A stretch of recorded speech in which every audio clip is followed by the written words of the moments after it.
Hi everyone. Today, IBO Senior Analyst Caitlin O'Hagan is going to be explaining to you how fair student funding works. Fair student funding is where New York City public schools get a majority of their funding. So FSF is a formula with three main pieces: a flat foundation amount, an entitlement amount based on student needs, and a collective bargaining amount to keep up with rising teacher salaries. The foundation amount is $225,000 that every school gets to help cover admin costs like the principal and secretary, regardless of how big the school is or the student demographics.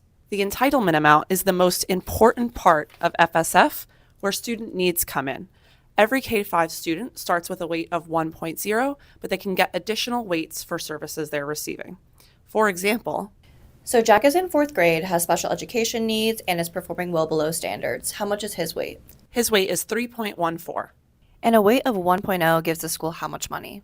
This year, a weight of 1.0 is associated with $4,254 in funding. That means a student like Jack, who has a weight of 3.14, is receiving over $13,000 for their needs alone. What about these two students? So Jill is in third grade and she's receiving English language learner services. How much is her weight? Her weight is 1.4, which comes out to about $6,000 this year. What about Jen? She's in fifth grade. She's a student in temporary housing and she has some special education needs. What's her weight? So her weight is 1.66, which this year comes out to about $7,000. So do you just add all these weights together for the total amount? Exactly right. That gives you the total weighted register. You then multiply that by the base to get the total FSF entitlement.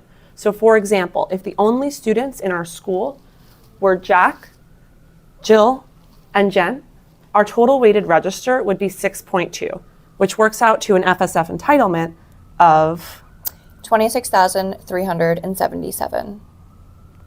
So what about the collective bargaining piece? That's additional funding that schools get to keep up with rising staff salaries that the city negotiates with unions. IBO has a new report out looking at new FSF weights added to help support students in temporary housing as well as schools with high concentrations of needs. So check it out.